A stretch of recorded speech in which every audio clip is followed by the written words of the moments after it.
Hello and welcome to The Found Cause, where we have found our cause in serving the Lord Jesus Christ. I am Michael, the man behind the machine, and to my virtual front is... Sebastian, the bookkeeper.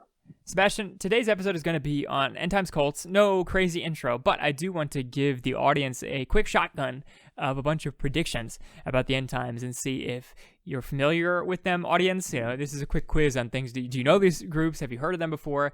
This is just to give you an idea of how pervasive, prevalent, and typically wrong end times prophets are.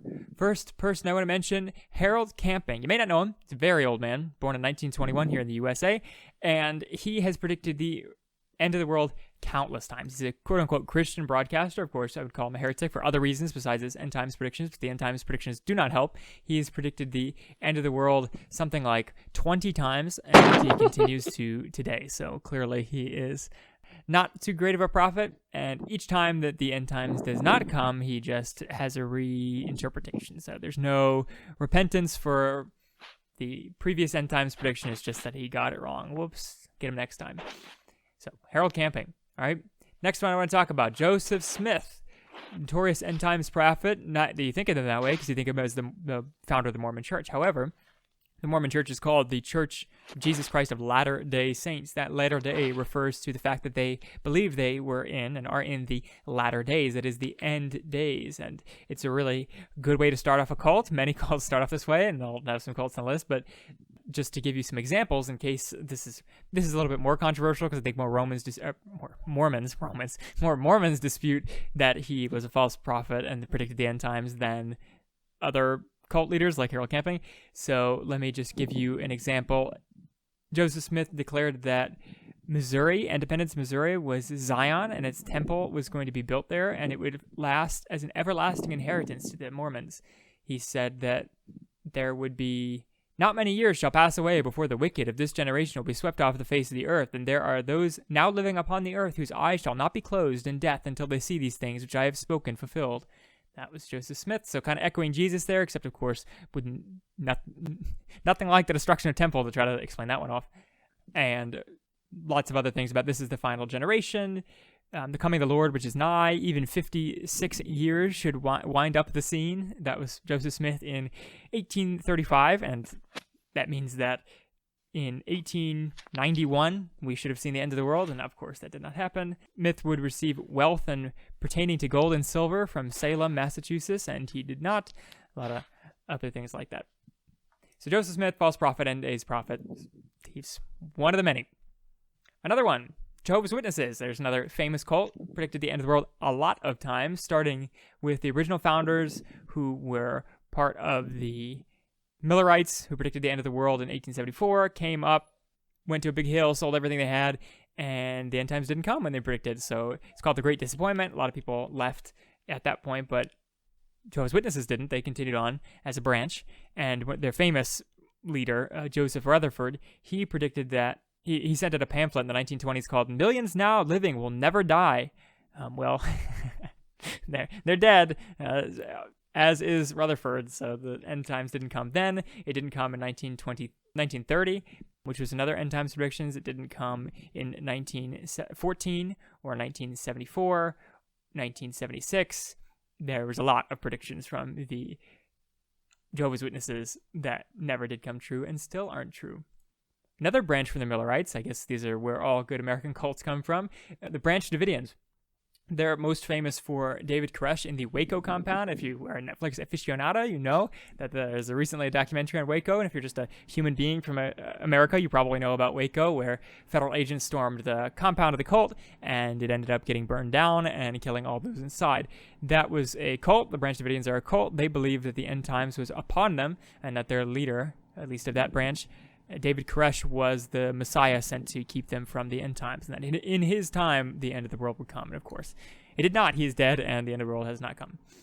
And then just to hit home for a moment, so those are all cults, crazy people, whatever. It's only crazy people predicting the end times. Just to hit home for a minute, Christians are not immune. And let me go to an idol of the Christian world, Martin Luther. And the Martin Luther, the one that started the Protestant Reformation. Okay, Martin Luther, so much so, believed that he was in the end times because the Muslims were invading. They were at the gates of Vienna, which is an important city in Europe, in Austria.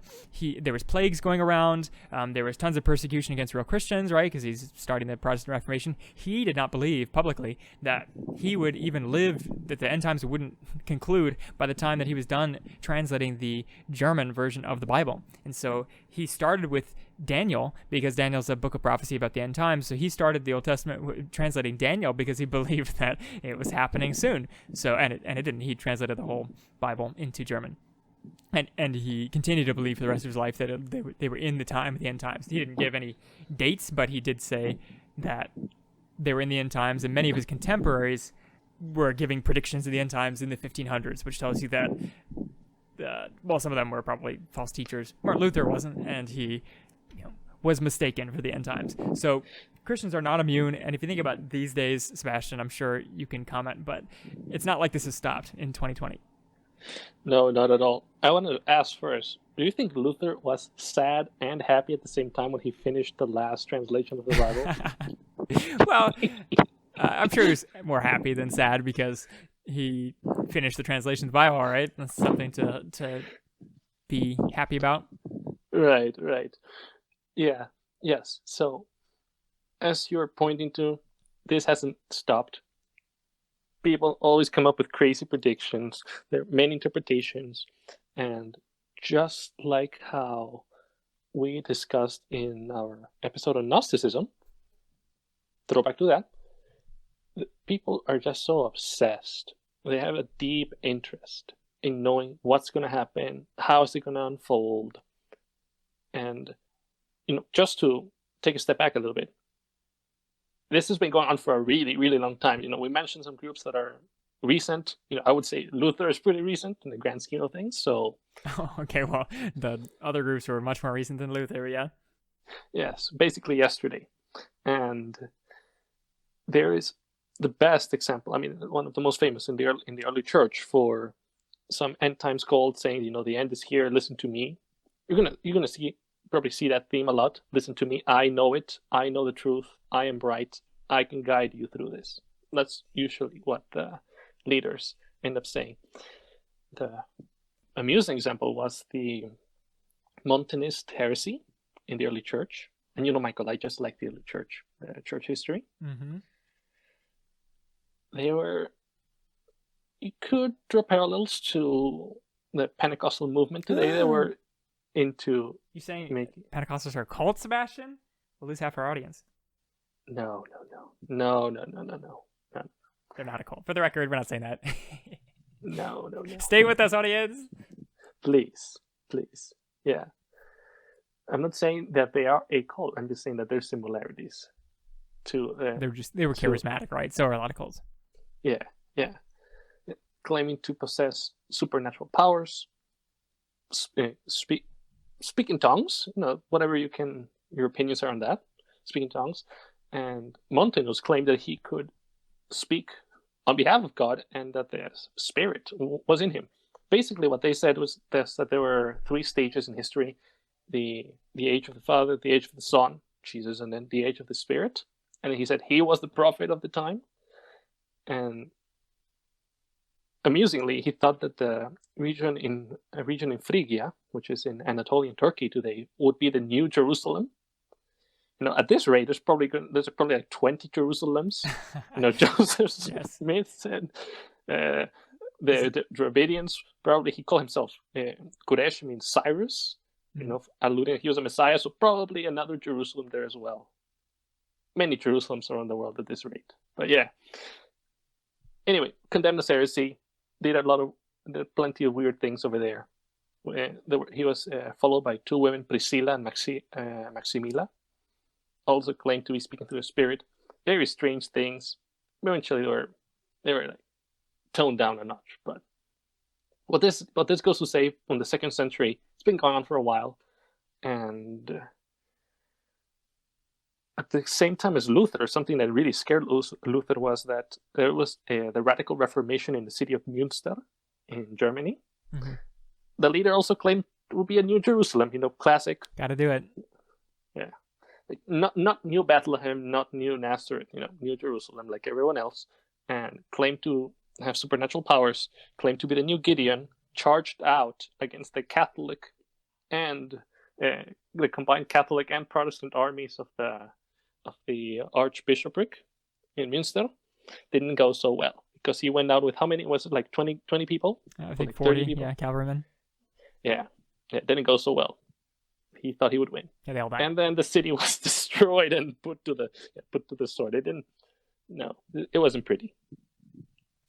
Yeah, and all this goes to show that it happens essentially from the moment that Jesus left the earth, or maybe people were preparing before, but the moment he left the earth, he said to us, watch out, there will be many deceivers who say, oh, it's me, it's the Messiah, and come with me, like the end is here, when they aren't. So Jesus warned us that this would happen, and so it has. From the Montanists and the 200s to, I'm sure immediately after Jesus, there were people we had never even heard of that were claiming to be Christ and coming again, and then the end was here. And it's continued on to, the Middle Ages, and to this very day, of course, we hear about cults that continue to believe in false end times theories, and then one-offs like Harold Camping, who continue to claim end times things. So what we want to do on this episode is just examine what these end times predictions have in common, with the express goal to figure out if you hear these commonalities, and for the most part they're completely unbiblical commonalities, they just happen to have commonalities with each other, maybe from the enemy or just because they're reading their own material, and when they want to make a cult they go to the cult handbook or whatever, and it says gotta make a New Jerusalem. But we want to talk about some of the commonalities of false end times predictions, and then the second part of this episode we're going to examine why thinking about the end times is good and bad. So the good parts about thinking about the end times and the bad parts. Preview, there is virtue to thinking about the end times, and there is a true return of Christ coming. We want to talk about that. And then lastly, we want to talk about what is your and I opinions in the end times, me and Sebastian's, but also the caveats to how much disagreement we can handle within the church as far as when the end times come and what our general attitude should be about the end times. Mm-hmm. So first things first, Sebastian, what are some common themes that we see throughout history of fake end times people that should clue us in right away that, hey, this doesn't sound right? The most obvious one, when they claim to be another Christ. Mm-hmm. I would say that's the most blatant, and that's something that immediately should let your alarms go off, because let me quote, before we continue, let me quote from Matthew 24. Jesus addresses this actually word by word. So it's from Matthew 24 from Jesus. So if anyone tells you, there he is out in the wilderness, do not go out, or here he is in the inner rooms, do not believe it. For as lightning that comes from the east is visible even in the west, so will be the coming of the Son of Man. Yes. And then it does go on, of course, to other subjects as well. But nonetheless, what Jesus is telling us in Matthew is that his entrance is going to be so grand, there's going to be nothing like that has ever been seen before. The book of Revelation also, explains more on his return. Nonetheless, some random person claiming to be a Messiah without a grand entrance with the armies of heaven arriving, probably, and being nice, probably is not the real Jesus. Yeah, well, of course he's not. He doesn't get born again of women. Like, that's not a prediction, right? He comes down full in his new body. He doesn't get born again of a woman. So anybody that was born of a woman here is not Jesus, sorry. Right. And that goes beyond end times cults, by the way. If anybody, clearly this applies to not just somebody who's claiming to be an end times prophet, if they claim to be Jesus Christ, which usually comes hand in hand with the end times, because his second coming is supposed to be the end times, right? Of course. But even if they're claiming that the end of the world is somewhere far in the future, if they claim to be Christ, they are not. Right. Something else that you see is, at least I have noticed this from different Korean cults and historical heresies and Gnosticism, they're very secret. They look for people. This is more if you're in a church, how they would try to infiltrate. Gnostics, for example, they would go into Christian churches, pretend to be Christians, meet with the people, and then try to find someone who didn't really know much or was new to the faith, was a little bit shy, didn't speak much. And then the Gnostic would say, wasn't this a great sermon? Start conversation with the Christian there, and then say, hey, we're actually having a Bible study at my apartment, whatever they my flat in down the block, mate. Yeah, just like they would have talked. And we can go in more in depth in this topic. Many of those groups, many of the leaders in those cults were part of a church. I mean, I'm going to start saying some churches, but not to bash on them. Some were from a Methodist, some were Presbyterians, and even Lutherans. So around the world, well, Catholic as well, so you name it.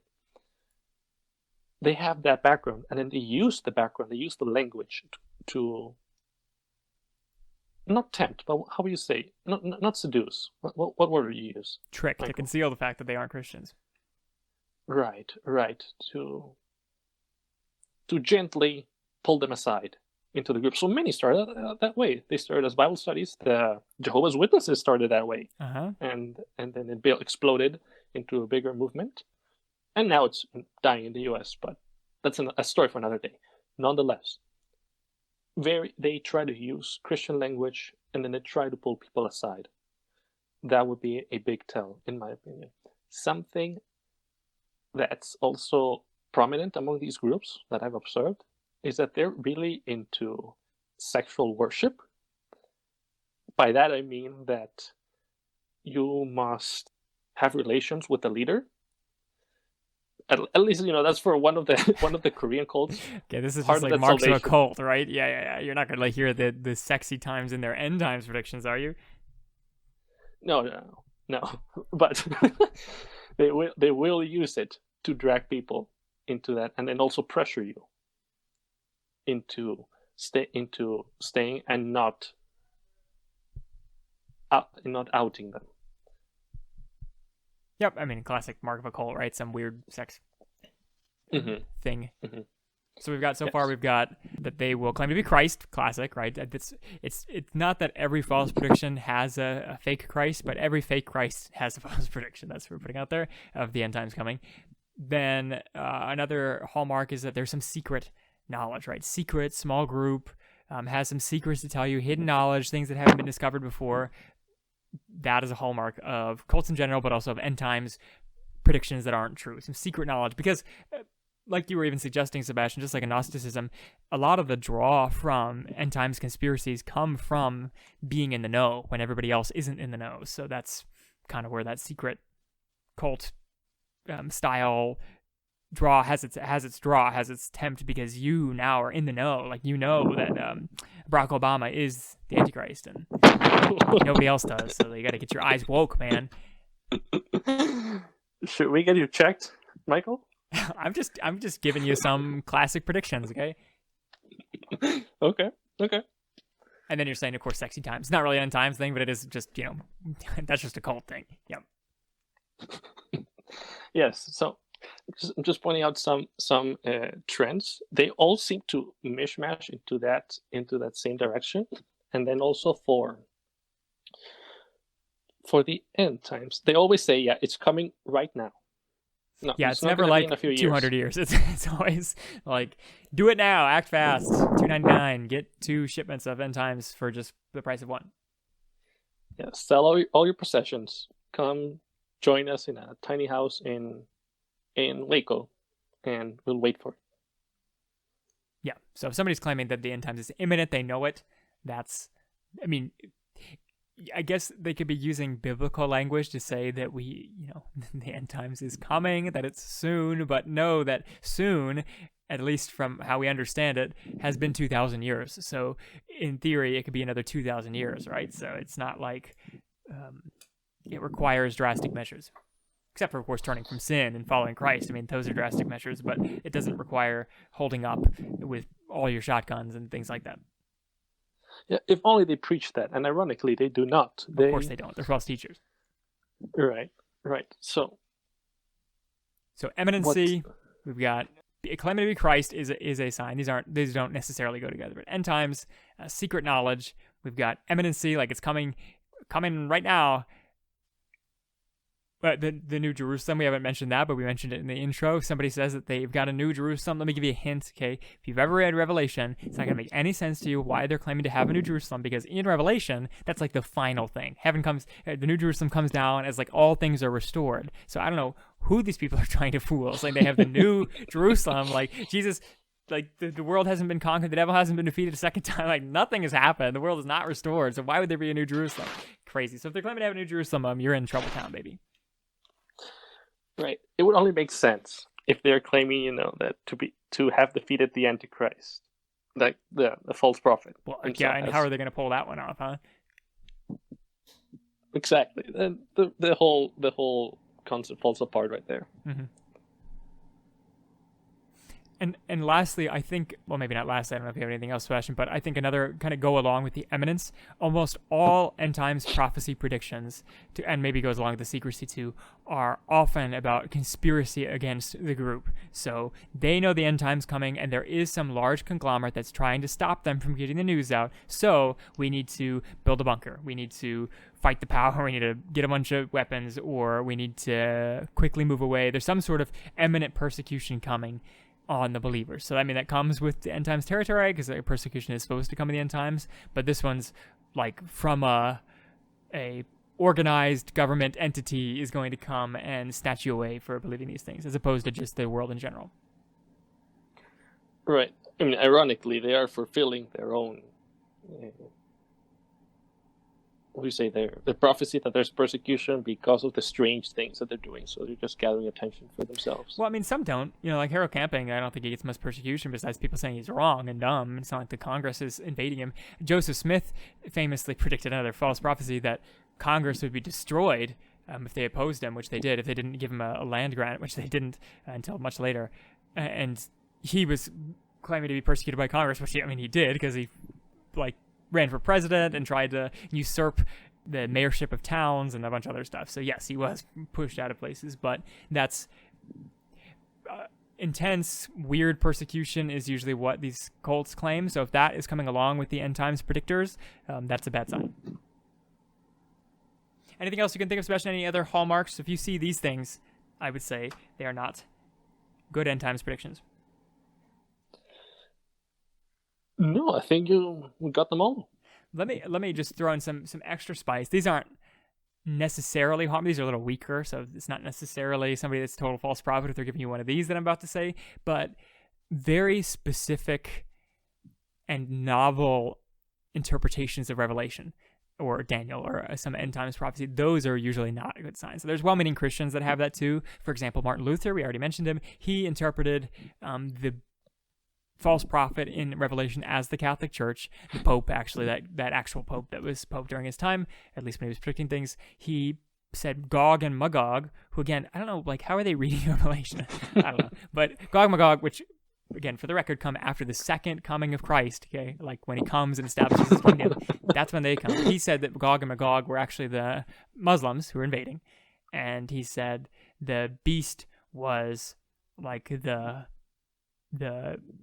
whole mass of anti-Christian propaganda in general. So all the pagans and the Catholics, it was all the beast. So he was kind of being maybe a little vague, but kind of specific on what the particular prophecies and images meant in Revelation. Now, thankfully, he wasn't saying all this authoritatively, or at least not to my understanding. So not a false teacher, just wrong. But it usually holds to wager that if somebody says they know exactly what these images are, they are either a preterist, which there's an argument for preterism, which says that all these things already happened, 70 AD, so they're not panicking you with, the beast is Obama, so got to not vote for Obama. Plenty of reasons not to vote for Obama, but he's not the Antichrist. But so, there's a preterist argument that says a lot of the images are from way back then and whatever. I'll grant that. As I'm not a preterist, so I don't agree with them, but that's fine. You can be a Christian, be a preterist is fine. In fact, many smart Christians that I respect are preterists, but they might claim to know what images are. Okay, I can argue with them, but usually the image predictors come from people who believe the end times are coming and we'll see all these fulfillments in the future sometime, that there is an Antichrist we're looking out for and that kind of thing. And somebody being very specific on those things is usually misled.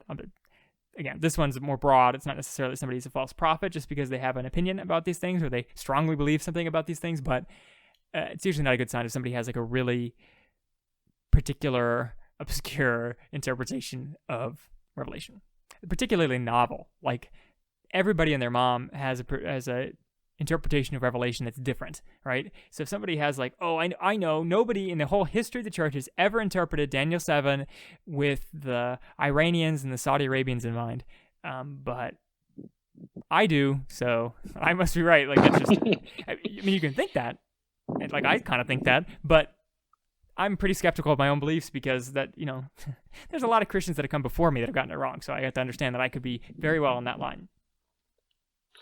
Right.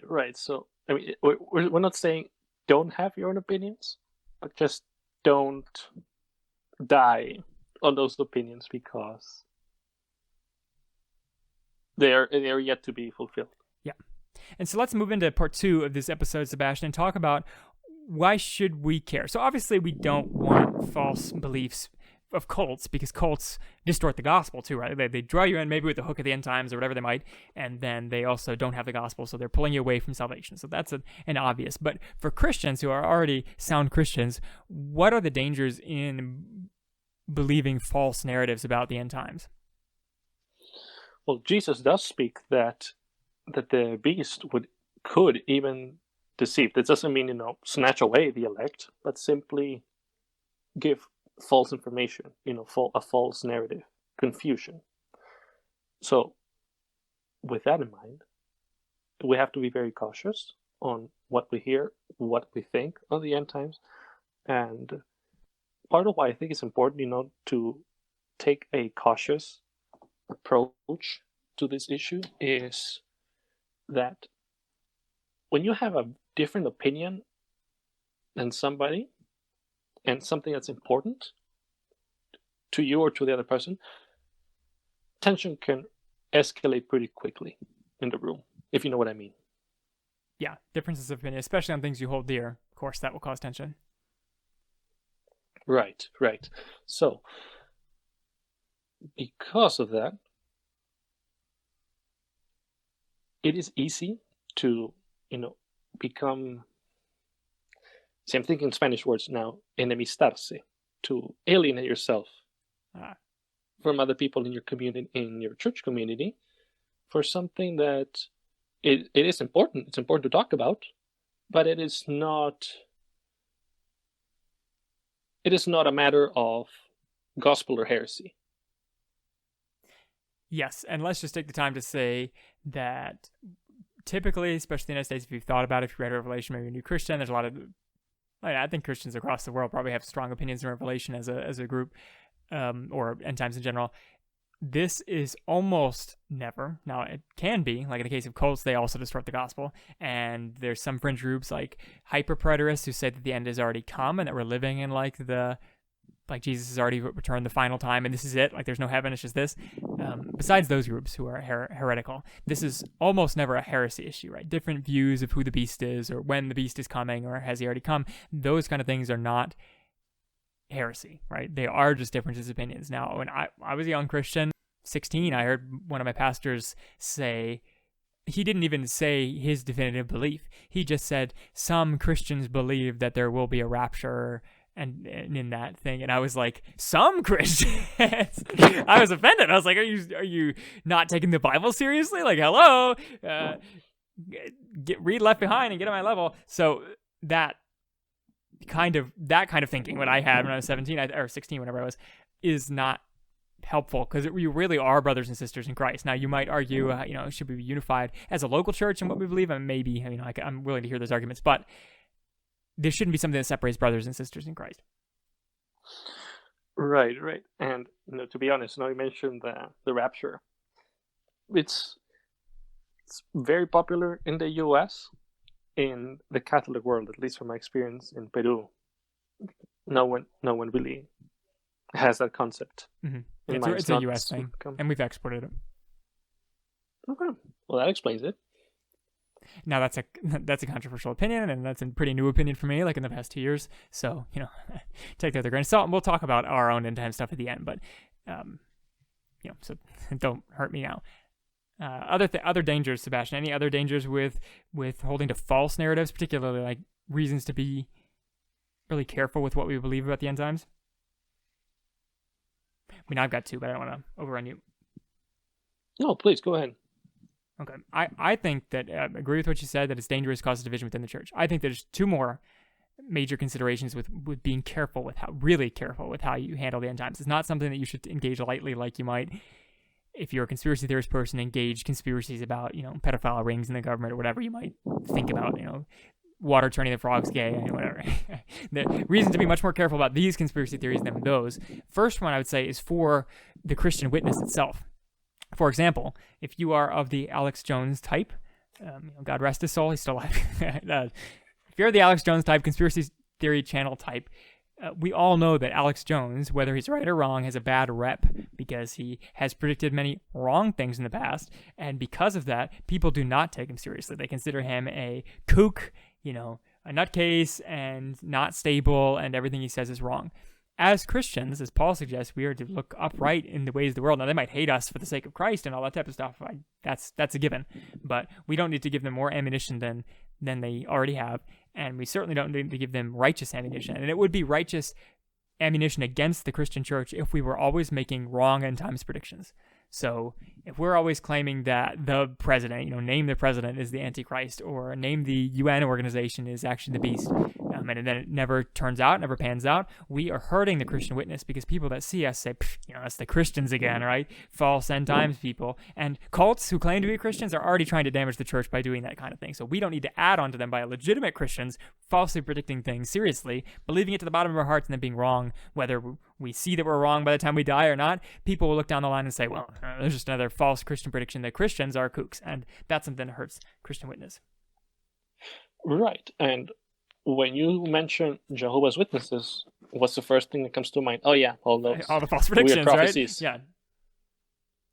Exactly. And we don't need, cults do it, and it probably hurts Christian image, the fact that Jehovah's Witnesses have falsely predicted things, so let's not do it as an actual church. Second thing, I think, is that we get obsessed with the wrong things. So if we have a false view of the end times, it is a lie from either the flesh or from the enemy, because the enemy could have planted it somewhere along the line that you picked up on.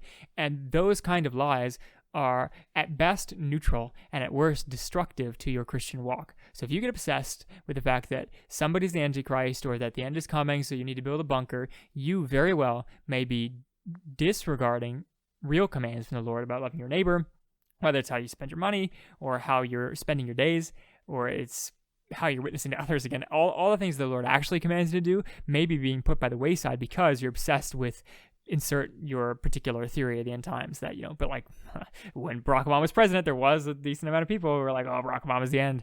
He's the Antichrist, he's Muslim and he's going to take over the country. Okay. He's out, so we know he wasn't. Like, I know he's not dead yet, but he's not the Antichrist. I think we can all see that. It doesn't come from the right region. Like, it doesn't make any sense. Okay, you didn't think it through. And because you had a flippant view of the Antichrist, you may have started building a bunker or something like that, and you could have been using the funds for much more useful things. Now, this isn't to condemn all bunker building, but I do think that as Christians, we aren't called to freak out about the end time. I mean, no, we aren't called to freak out about the end times. Jesus says, do not worry, and these things must take place. So if you're worried about the end times because of your particular theory, that's something to get fixed, because that's not Jesus's command. It's against Jesus's command. Right, and that will be, something good to examine yourself. Why are you worried? Don't you know that we have peace with Christ, that your life is secured because of His sacrifice? Why freak out? Why traumatize yourself? Yes. Anything else to say about dangers, warnings against false beliefs, and before we get into the real end times and our opinions on it, and then also why it is important legitimately? I say let's do it. Let's dive in. All right. So first things first, in case anybody's already offended listening, because end times are a dear belief of many of us, and I'm not going to say it's not a dear belief of mine. We all look forward to end times. Let me just say, first things first, there is a return of Christ coming. It is a great and glorious moment that the whole world longs for. We all, especially as Christians, long for the return of Christ, that every knee bow and tongue confess that the Lord Jesus is King. Finally, the world who's rebelled and raged against Him, like Psalm 2 talks about, why do the nations rage in vain? They rebelled against Jesus for so long. God haters, a lot of them, eventually all injustices will be justified. All those who thirst for righteousness will be satisfied, and those who yearn for peace will be satiated, those who are God's, right? And it'll be a great time wonderful, full of worship, and the conclusion of at least this arc of these 6,000 years or however long it takes. So there is a glorious end that we should look forward to. And it is the hope. Like Paul says, it's to live as Christ and to die as gain. So he longs for the day that he gets to be in the presence of Jesus, whether that's when he returns here on earth directly while we're still here, or when we go up to heaven and see him and then we return to earth. But in any case, there is something to hope for. It is an important part of the Christian message, and I think it is the end piece to the gospel, right? So the gospel of actually being saved part is giving our life to Jesus, living for Jesus, but the hope in that is that we live in him forever, right? And that includes his return to the earth, that includes his restoring of all things, making all things new, and the eternity that comes afterwards. So there's legitimate hope and seriousness to considering what happens at the end of time. Yeah, it is the conclusion of the story. We get to, as you said, worship him forever and ever. Mm-hmm. And one thing I kind of want to just quote this is I memorized very key scriptures. I'm meaning not that many. I guess keys in the eye of the beholder. But one of the few that I do have memorized is Revelation 22, which is the last book of the Bible, 12 through 16. This is Jesus speaking to John, of course, but he's speaking to the world. This is after he's after they've given the vision of the new heavens and the new earth and all that goodness. He says, "Look, I'm coming soon. My reward is with me, and I will give to each person according to what he's done. I am the Alpha and the Omega, the first and the last, the beginning and the end. Blessed are those who wash their robes, that they might have the right to the tree of life and enter the city by the gates." That is the city, the New Jerusalem, the real one. The one that's says outside, and this is the part that I want to highlight because we think, all the good stuff. The end times can also be used as a warning to unbelievers and a sober reminder of us of our own sins, because this, in the same breath where Jesus says, "Blessed are those who wash their robes, they may have the right to the tree of life, and to go enter the city by the gates," he says this, the next verse. Outside the city are dogs, those who the sorcerers, the sexually immoral, the murderers, the idolaters, and everyone who loves and practices lying. And then just in case you think that's not Jesus, he says, "I, Jesus, have sent my angel to testify these things to you for the churches." So for the use of the churches. "I am the root and the offspring of David, the bright morning star."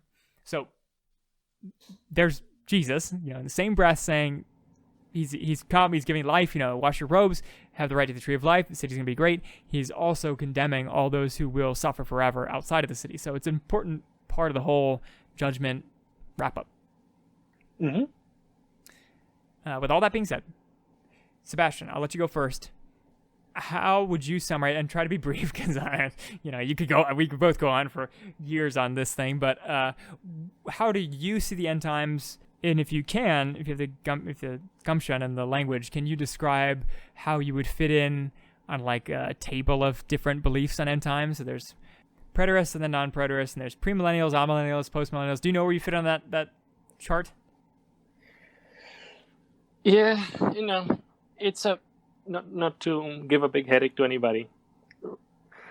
Let's start easy. My opinion, think that many of the prophecies given by Jesus were fulfilled, were going to be like a double fulfillment, mm-hmm. fulfilled back in his day, because the destruction of the Temple of Jerusalem. Mm-hmm. In 70 AD. Mm-hmm. Yeah, exactly. It happened. The Jewish nation was completely destroyed. Well, and Jerusalem was completely destroyed. Eventually, the Jewish nation was completely destroyed about 3 years afterwards. But yeah.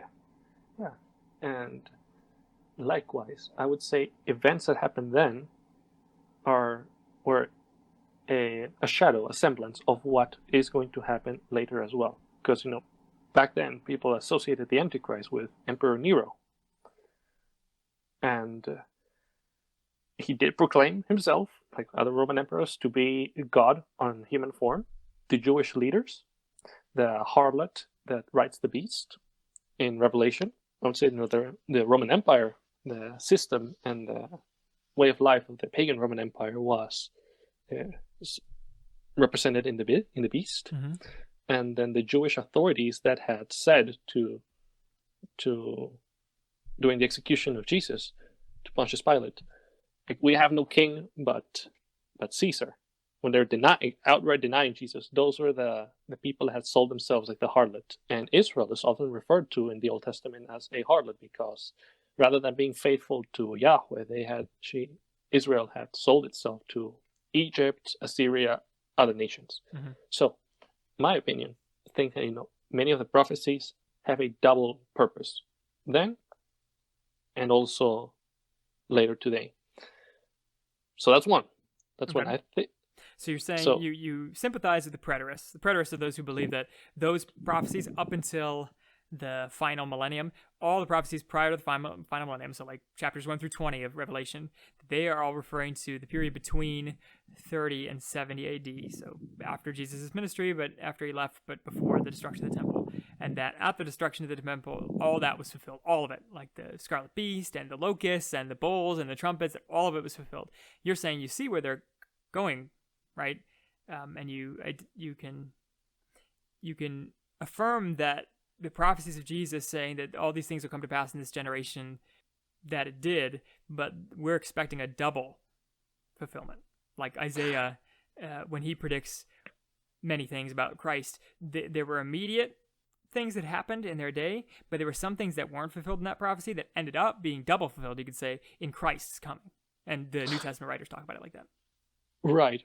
Something else, that I do want to mention along that note is for the beginning of the chapter, the chapters in Revelation, they're addressed to specific churches. Mm-hmm. Now, of course, they meant to speak to those churches at the time, and many do not exist today. I don't think Sardis is a city anymore. Smyrna still is, in Ephesus, barely. But Laodicea and Philadelphia, barely any important places nowadays. They had messages back then.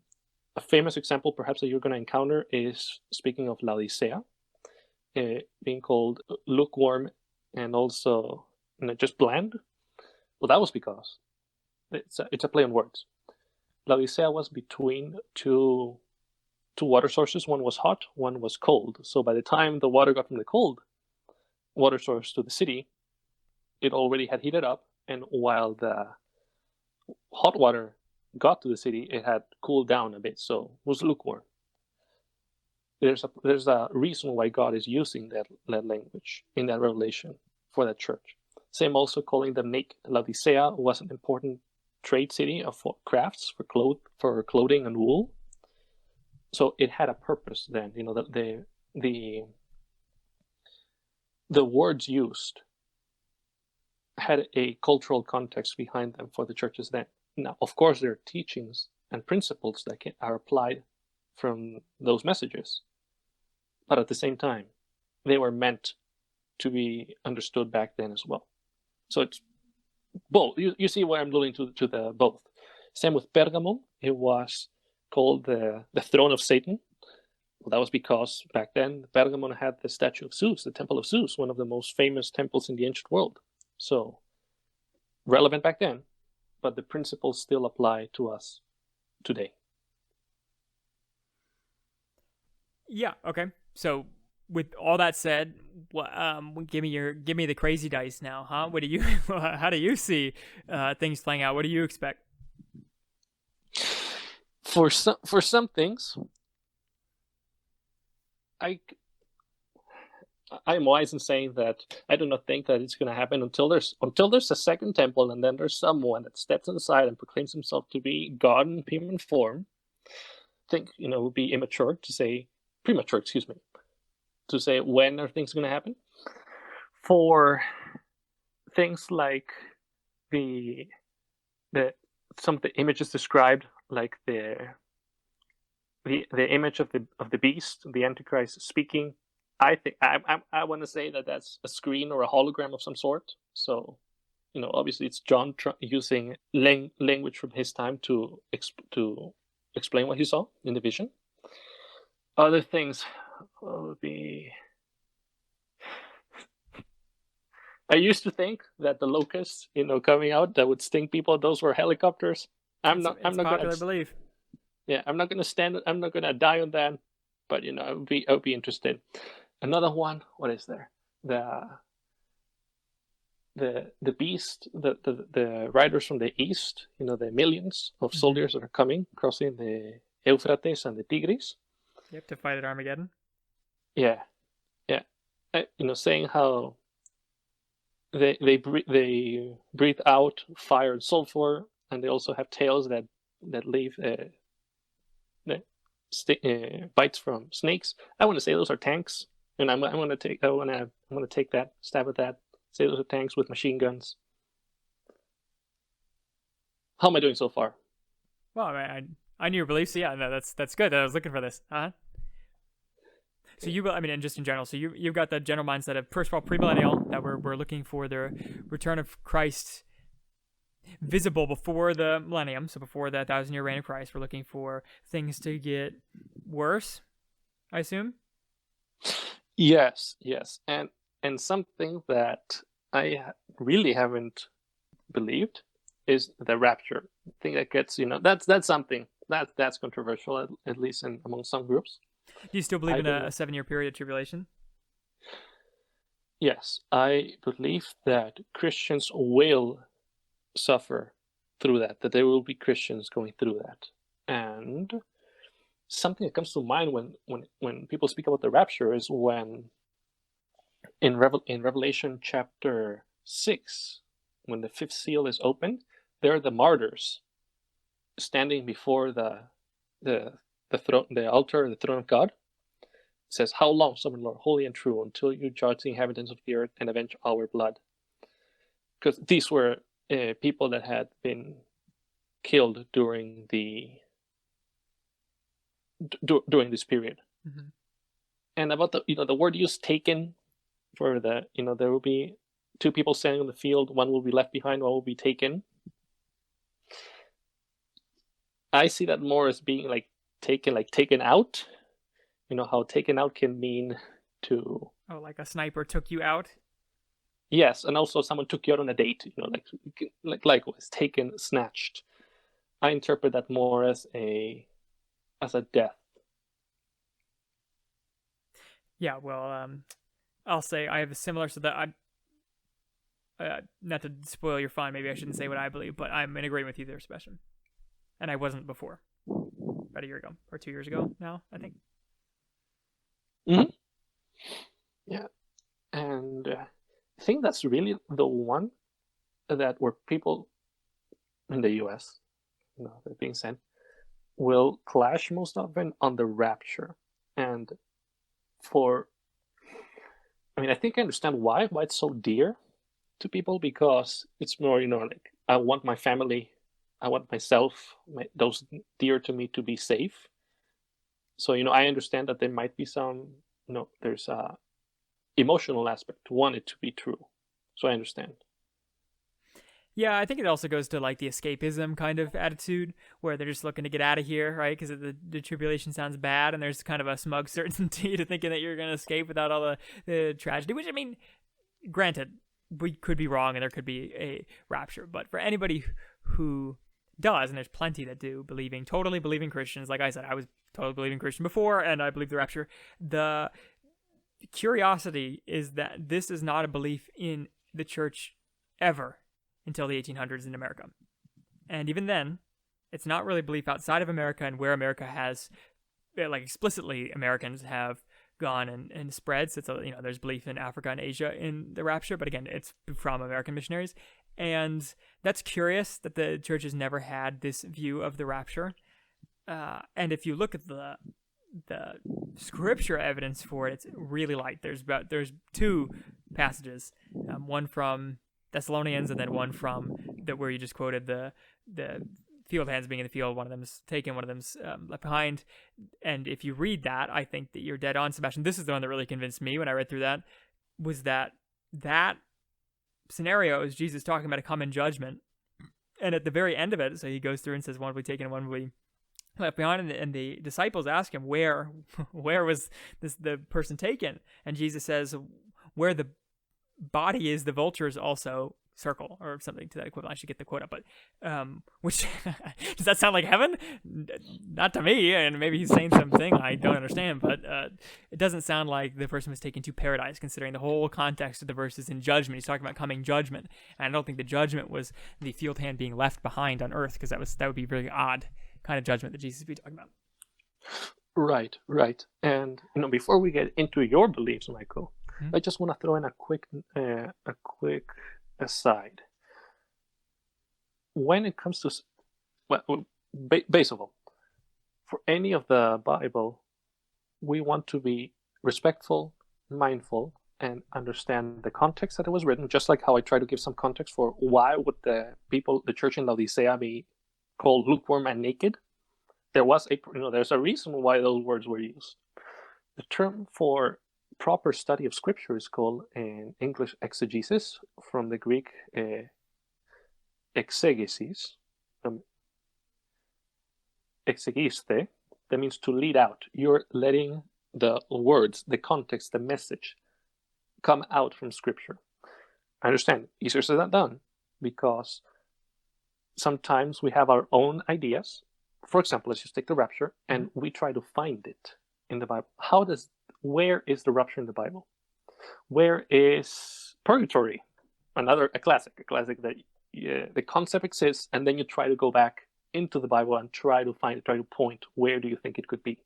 That's called eisegesis, when you're looking into the text. That is very dangerous. Many false beliefs have come out from that, primarily, from Joseph Smith and also Jehovah's Witnesses, doing a lot of eisegesis. Well, everybody can do eisegesis, right? Because everybody has traditions that they believe are founded in the Bible, because that's how they grew up, and they want to find out about them. I have traditions. I still have traditions that I'm sure I'm holding on to that I don't know about. So, we all have to be careful about eisegesis. Right. So I'm not saying we're going to be perfect, because I'm sure I myself take presuppositions. So what I'm trying to say is, be mindful what you have. Do not be so eager, so rushed when you try to dive into the Bible to try to find, to justify what you believe.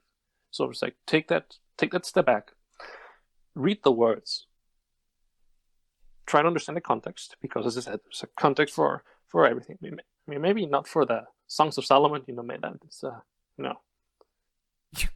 What do you mean? Is that applicable in every context? What do you mean by that? Well, never mind that. Never mind this. Yeah, so for everything, even something as distant as Revelation, we have to be even more careful with how you go into the text. So if from the evidence presented in the sentences, the wording, the message delivered by Jesus, by a disciple, or by a prophet, that leads us to conclude that there is such a thing as a rapture, great. Then you can make that case. We can justify with scripture, such as this and that. But you cannot start with the belief and then go into the Bible. For example, the Trinity.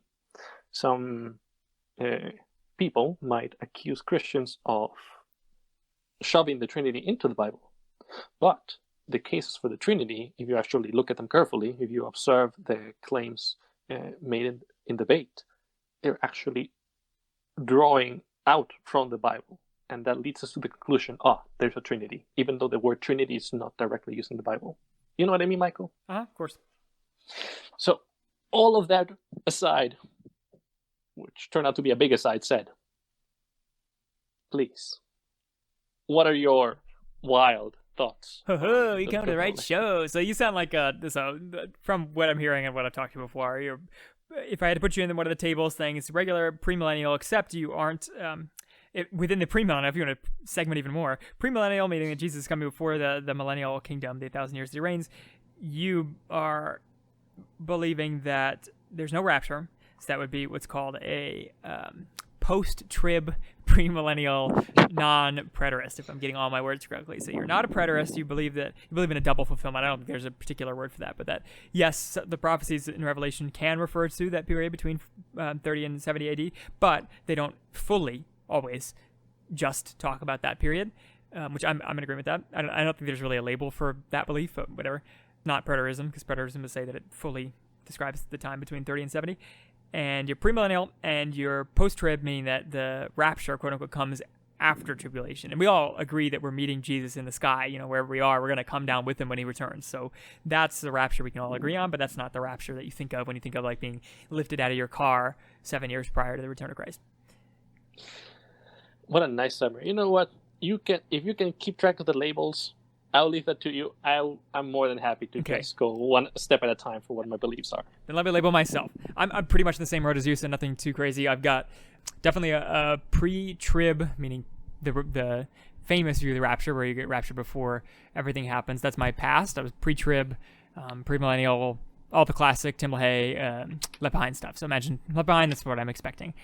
However, in recent years, when I've really given it some more biblical thought as opposed to just, philosophical thought, here are my beliefs so far. Still pre-millennial, meaning I still believe the 1,000-year reign of Christ will be after his actual full return. Just from, I've read some books and I've listened to a lot of sermons from post-millennial and amillennial people who are pretty popular in the whole Christian scholarly scene. A lot of scholars and stuff are like that, and they're Christian. They're not non-Christians. Of course, there's a lot of non-Christians who also have stupid views of the end times. But I've read the material, and I just don't see the full fulfillment of some of the things in Revelation and in Daniel in the time between 30 and 70. A lot of the descriptions they give, like Nero being the Antichrist, he fits some things, like the name thing, of course. That's kind of 100% of the reason why they call him the Antichrist, is because 666, when you parse it out in Hebrew, is Nero spelled out, and 616 is a variant, and it spells out Neron, which is like a different version of Nero. Anyways, so I see that, right? But Nero doesn't really fit a lot of the things the Antichrist, or the beast, is talked about in Revelation, including, particularly, I think, some of the things like coming and setting up his image inside the temple and making it speak. Like, none of that happens. And the preterist version of that is that the Romans, when they invade the temple and they end up burning it down, they have the standard, the big flag. It's not really a flag, it's like an idol on a stick with a SPQR eagle on it. That's not Nero, and it certainly doesn't speak. Nobody's amazed and bows down to that thing. Like, at the most, the soldiers were like, yeah, woo, Rome, here it is on the stick. And, I guess they could praise it like an idol, but it wasn't crowd, it was the soldiers, and whatever. I think that it's kind of ridiculous.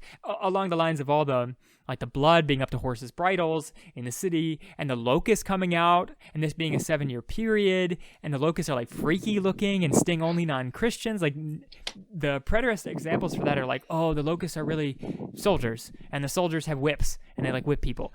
What? Hold on. You're saying the Romans had helicopters? Wow. No, they also didn't have helicopters, which is the big number one reason why it can't happen. But it just seems like the stupidest description of soldiers ever. And plus the fact we don't know they were only whipping non-Christians. It doesn't make any sense.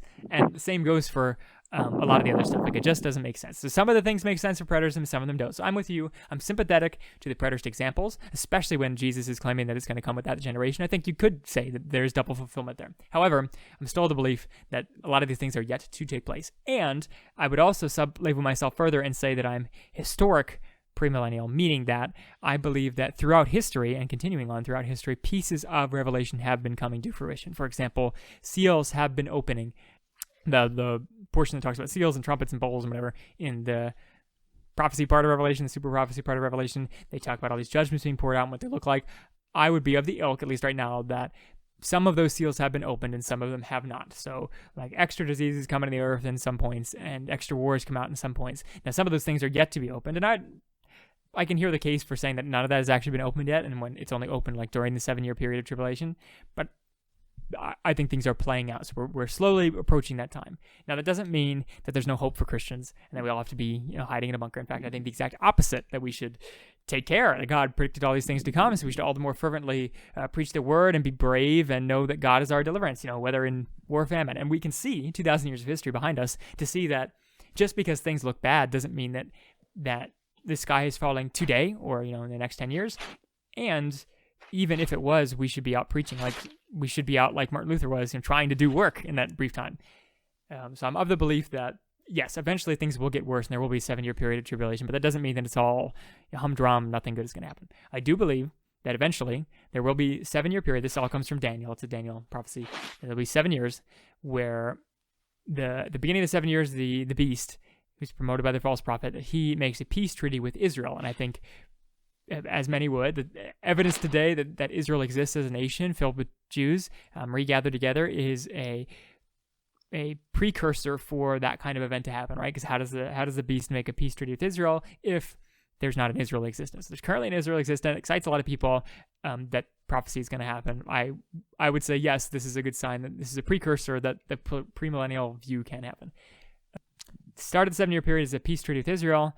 And then midway through that 7-year period, 3.5 years is when stuff really starts to go down. He breaks the peace treaty with Israel, sets up his image in the temple, and that's when extra tribulation starts happening. So I'm of the belief that Christians will be there throughout the time. We know, of course, from Revelation that Christians will be in that time, whether it's referring to the 70 AD period, which of course there were Christians back then in that time, or it's happening in some future period.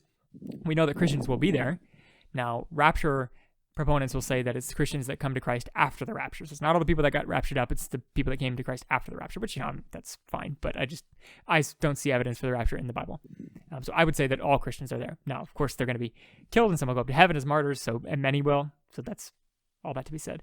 There'll be a period of tribulation, 3.5 years, and at the end of that 3.5 years, there'll be a war, big battle, I should say, between the party of the Antichrist, so all the people that are with the beast, who are calling the Antichrist. He's actually called the Antichrist in Revelation, but whatever, he's the beast. And he and his forces will fight against the armies of the east, as it says, to come across the river. And now I'm more apt to think that the animals described, for example, the locusts and the tank things, as you were describing, aren't tanks and aren't helicopters. I think that they are either spiritual descriptions, like demonic attacks on people, or they're actual physical supernatural things that come and then hurt people. So I don't think they really look like tanks and helicopters to me, like the tail whipping people and only hitting the non-Christians, and it's non-lethal. It just doesn't sound like a tank or a helicopter to me. But in any case, these armies clash. So the big army of the beast and the big army of the east come and they clash at Armageddon, which is a field Megiddo. And then in the middle of the battle, Jesus returns, physical, all the saints with them. The saints that are still on earth are raptured up and meet him in the sky, and then they come down, and the ones that are in heaven come with him, riding on horses. And then Jesus slays the armies of both the beast and the east. You got a lot of rhymes here. And the Lord instead sets up his kingdom. And now here's where I go further. I'd say that the 1,000-year reign of Christ that he then sets up, as put out in Revelation, is purposeful in that it shows that Christ is able to rule the unruly peoples of the earth. So like in this scenario, Christ has come, he defeats the two armies, sets up his kingdom on earth, but notice that final judgment hasn't come. So there are saints that aren't on the earth yet. They're not going to live at least final on the earth. Like not all the saints are on the earth yet. And there's plenty of non-believers on the earth. Now, every knee and tongue will see him when he comes, Jesus, at this moment, and they'll have to bow and confess that he's Lord. But that doesn't mean that they're saved. It doesn't mean they like him. They're just spitting to him. And for this 1,000 years, there would be Christians and non-Christians living together. In fact, the nations of the world stream up to Jerusalem. They're all coming to pay tribute to the Lamb. And there is a special select group who are called blessed, especially blessed to live with Christ in this 1,000 years in a city, a near city. But they are the exception. I think the rest of the world, or at least a good chunk of the rest of the world, is unbelieving, having to submit to Christ de facto, because he is the king of all. And then, after 1,000 years of Christ proving that he's done what no human nation can do, what no human government can do, he ruled an unruly, rebellious, sinful people perfectly. And the millennial kingdom will be better than America, it'll be better than Rome, it'll be better than the UK, it'll be better than any human government ever. He'll prove to all the nations that he lasted longer, that his law was more just and his rule more wise than any human ruler. And then, after the 1,000 years is complete, finally, we'll have the culmination of all things. So finally, Satan is released from his prison that he was in prison before the 1,000 years after Armageddon. He'll deceive the nations once again, gather up all the unbelievers, and finally convince them to make war against the Lamb. They'll all, without exception, come to fight against the Lamb with Gog and Magog, which I think is just representative of like all the nations, all the great powers that are against the Lamb. And he'll destroy them again, just like he did in Armageddon 1,000 years prior. And then after that, everyone is judged. The final judgment comes, and God sifts out the quick and the dead.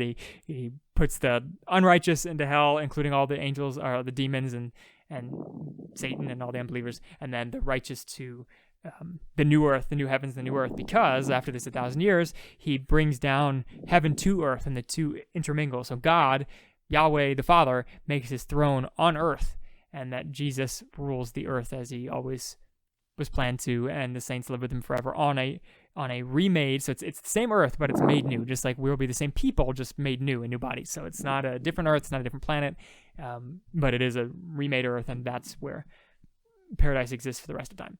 And that is my thoughts. Wow. Like reading a nighttime story. Yes, hopefully it wasn't putting you to sleep. No, not at all. And yeah, you touched on a lot of stuff. Something that came to mind just when you're mentioning there's so many positions, just like jumping that I know would hold a different position of what you said, like the amillennials that say, that it's just the millennium is just a symbol. And that we're in it Oh, right now. Yeah, it's like the church age. yeah. But see, that So requires you believing in preterism, because it believes that all the prophecy happened before, up until the millennium, and that we're living in the millennium now. But see, now I'm going to go off on a way tangent. Another reason why I like the people that believe in that stuff. I've wanted to see the truth in it all. I've searched the scriptures, read Revelation all one night, like just all over it with that view in mind. I've read a bunch of books on it. The belief that we are in the millennium right now means that Christ is king of the earth right now, that all the nations are paying tribute to him right now, and that Satan is currently locked, not just on a chain, not just limited, but completely sealed away. He's no longer active on this earth. I mean, are we living on a different planet? Like, obviously Satan is not. He might be chained, and I believe he's chained, but he's not sealed in the abyss right now. He's clearly out deceiving the nations, and all the nations paying tribute to God. Not yet. Like, clearly not yet. At least post-millennials who believe that Jesus comes after a 1,000-year church age, they don't believe we're in the millennium yet. Like, my goodness, we're not in the millennium. I think that's kind of crazy. right, considering all the calamities and all the nations that explicitly reject Jesus Christ as King of Kings. Yes. And before I forget, what you said at the end, it would be the new earth. A common misconception is that the idea of paradise, of being in heaven, is that we're going to be in like the spiritual heaven, rather than, from what Revelation tells us, is that the old earth, the space, the sky, is all going to be rolled up and it's going to be made anew, and we're going to be with Christ on the new earth in physical bodies. Yeah, so not as a floating like an angel or in heaven itself, but rather we're going to have perfect bodies. Yeah, and our ultimate home is on a real earth with real bodies. That's how God made us. Here we are with real bodies on a real earth, and that's how he'll end us. Mm-hmm. Yeah, so that was a great description.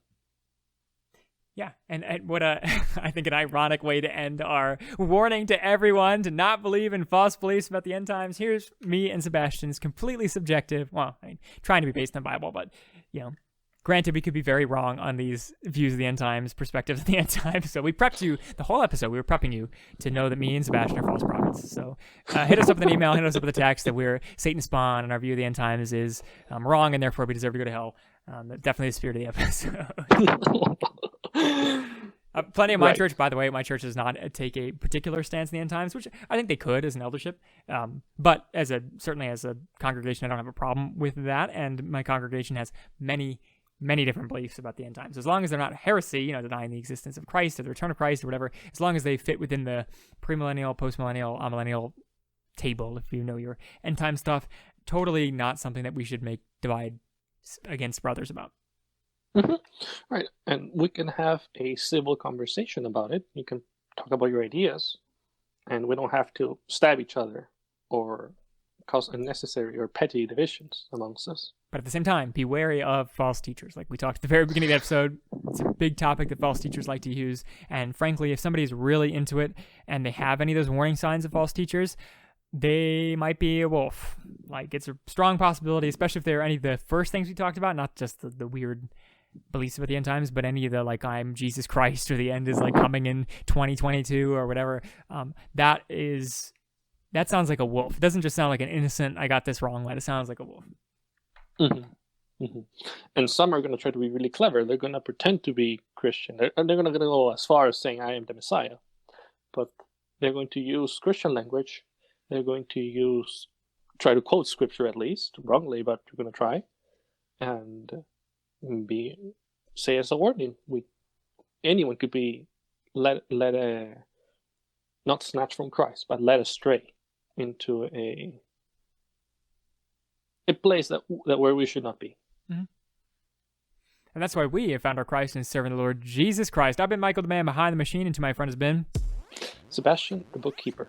Thank you for listening. If you want to see the rest of our episodes, you can go to foundcause.podbean.com and download them all for your listening pleasure. And you can listen to it 2 times speed, 3 times speed, whatever you want. You can go to Spotify. You can find us on iTunes, find us on YouTube, Facebook, even a new Twitter alternative called Parler, Parler. That's just a weird place in case they decide to shut down Twitter. There's a lot of talk these days from our good old president that says that he might want to shut down Twitter. So we're just in a lot of places that appreciate free speech. So if you want to follow us there and give us a like, that would be fantastic. Until next time, where we talk about something completely different, thanks for watching. Bye-bye. Goodbye.